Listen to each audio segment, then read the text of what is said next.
Hello everyone, नमस्कार आणि स्वागत आहे तुम्हा सर्वांचं आपल्या मेलोडी मसाला चॅनलवर। तर चला पाहूयात आज चिल्ड्रन्स डे स्पेशल शेवाळ्यांची उपीट रेसिपी।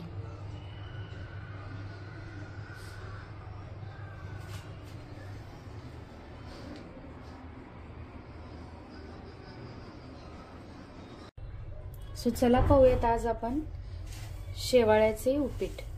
तर इथं मी आता या गव्हाच्या शेवाळ्या घेतलेल्या आहेत। ह्याच्या जागी रव्याच्या, नाचणीच्या, मैद्याच्या तुम्ही कुठल्याही घेऊ शकता। शक्यतो या हेल्दी आहेत लहान मुलांसाठी, म्हणून मी या गव्हाच्या शेवाळ्याचं उपीट तुमच्यासोबत शेअर करते। तर ह्याच्यासाठी लागणारे साहित्य जसे की हे बघू शकता तुम्ही। मी इथं टेस्टसाठी म्हणून मॅगी मसाला घेतलाय, जेणेकरून लहान मुलं आवडीने खातात। तर बेसिक मसाले लागतात ह्याला, जसं आपण उपीट करतो सेम तीच प्रोसेस आहे, म्हणून याला शेवाळ्याचं उपीट असं म्हणतो। तर मोहरी, जिरे, हळद, मीठ, हिरव्या मिरच्या तुमच्या आवडीप्रमाणे घ्या, जेवढं तुम्हाला तिखट लागेल तेवढं, कोथिंबीर आणि कांदा। तर चला आपण आता प्रोसिजर स्टार्ट करूया। तर सुरुवातीला आपल्याला आधी या शेवाळ्याच्या थोड्याशा शॅलो फ्राय करून घ्यायचे आहेत। शॅलो फ्राय याच्यासाठी की ह्या गव्हाच्या आहेत, गव्हाच्या किंवा मैद्याच्या थोडंसं कढईत तेल घातलेलं आहे मी।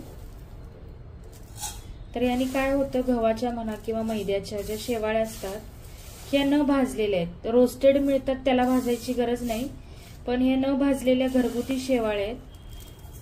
त्याच्यामुळे ज्यावेळी आपण उपीट करायला घेतो पाण्यात टाकतो तेव्हा ते एकमेकाला चिटकतात, मग ते चिटकू नये म्हणून आपण इथं थोड्याशा भाजून घ्यायच्या। अगदी 1-2-3 मिनिटं ब्राऊन रंगावर येईपर्यंत हे अशा छान भाजून घ्यायचे।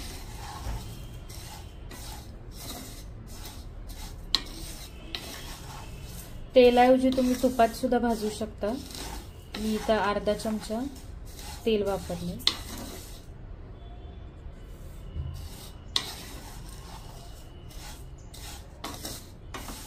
छान खरपूस सोनेरी रंगापर्यंत भाजा।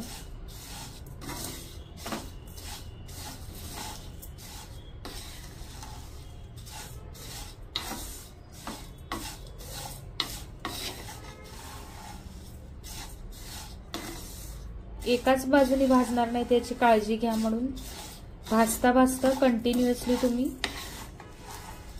हलवत राहा।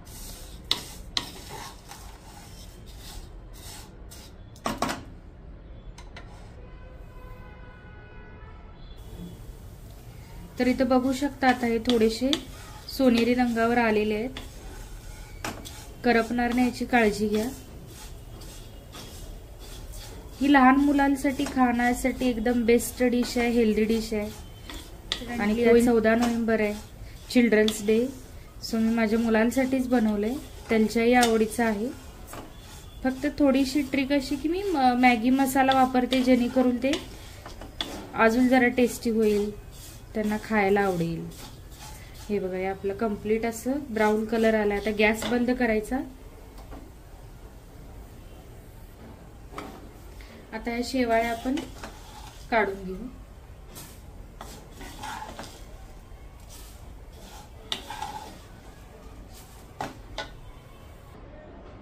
आता याच कढईतल्या शेवाळ्या मी काढल्यात, तेल गरम करायला ठेवले। आता तेल छान गरम झालं की याच्यातच आता आपण उपीट बनवायला घेऊ, शेवाळ्यांचं उपीट। आता याच्यात मोहरी, छान मोहरी तडतडली की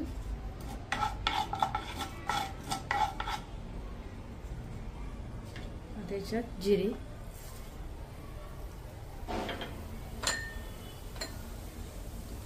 कढीपत्ता, कांदा।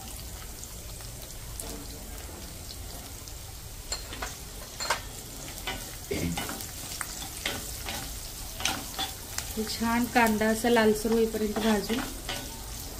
आता ह्याच्यातच जर तुम्ही हिरवे वाटाणे, टोमॅटो, बीन्स, गाजर, पनीर हे टाकलं तरी चालतं, खाण्यासाठी बेस्ट आणि व्हेरी हेल्दी। त्याला आपण व्हेजिटेबल उपमा म्हणतो। तो पण मी कधी तर शेअर करीन। पण आता मी जसं म्हणलं चिल्ड्रन्स डे स्पेशल काहीतरी बनवायचं होतं, म्हणून मी मुलांच्या आवडीची रेसिपी शेवाळ्याचं उपीट विथ मॅगी मसाला हे शेअर करते.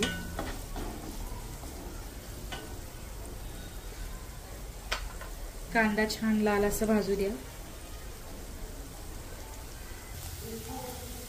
आता आपला कांदा इथे सोनेरी रंगावर आलेला आहे छान. आता आपण याच्यात मिरची ऍड करू. मिरच्यांचं प्रमाण तुम्हाला जेवढं तिखट हवं आहे त्याच्या हिशोबाने ठेवा. मी इथं 2 ते 3 मीडियम आकाराच्या मिरच्या घेतलेल्या आहेत.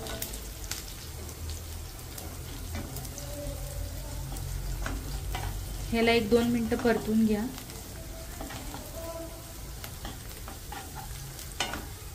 आता हे परतले. अगदी चिमटभर हळद तेलात थोडीशी परतून घ्यायची अशी.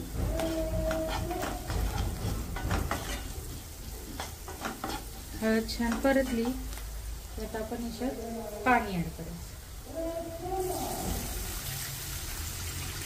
पाण्याचं प्रमाण थोडं कमी ठेवायचं. जेव्हा आपण रव्याचं उपीट बनवतो तसं पाणी नाही वापरायचं याच्यात, नाहीतर शेवाळ्या चिकट चिकट होतात. अगदी आपले शेवाळ्या बुडतील, डीप होतील एवढंच पाणी घालायचंय. तुम्ही अंदाजानुसार पाणी घाला. पाण्याचं प्रमाण शक्यतो कमी ठेवा.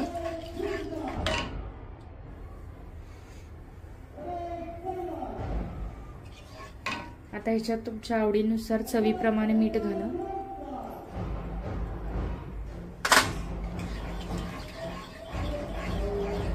याला छान उकळी येऊ द्या.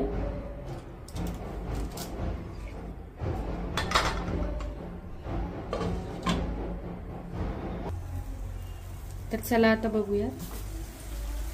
छान अशी उकळी आलेली आहे. आता गॅस थोडा बारीक करून त्याच्यात मी मॅगी मसाला टाकते.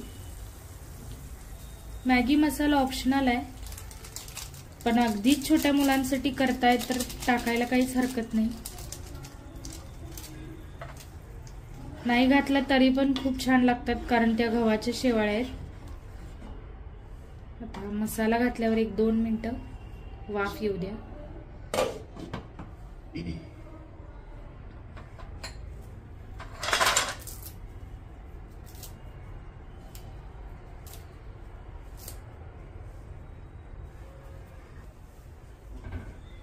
आता शेवाळ्या ऍड करायच्या.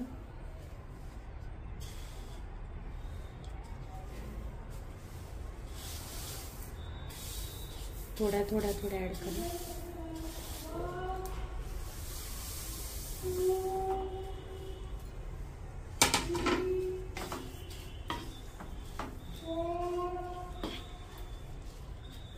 बघू शकताय अगदी तर डीप होतील एवढंच पाण्याचं प्रमाण मी ठेवलं होतं, कारण हे तेलात आपण ऑलरेडी भाजून घेतलेलं आहे. त्याच्यामुळे आपोआप हे वाफेवरती त्या शेवाळ्या शिजल्या जातात. याला जास्त असं हलवायचं नाही. एकदा फिरवून गॅस बारीक करून थोडीशी कोथिंबीर स्प्रिंकल करून 2 ते 3 मिनिटं वाफ येऊ द्या. आता 2 मिनिटं झालेली आहेत. चला बघू शकता आता हे सगळं पाणी ऍब्सॉर्ब झालंय आणि हे एकदम सुटसुटीत होतात. चिकट चिकट अजिबात होत नाही. थोडस हलवून गॅस बंद. हे आता आपल्या रेडीच झालेल्या आहेत शेवाळ्या.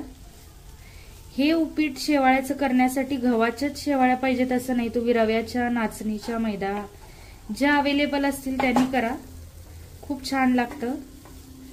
आणि कमेंट करून सांगा मला तुम्ही कोणत्या प्रकारच्या शेवाळ्याचं उपीट केलं आहे. रेसिपी आवडली असेल तर नक्की ट्राय करा, शेअर करा, लाईक करा, सबस्क्राईब करा. थँक्यू.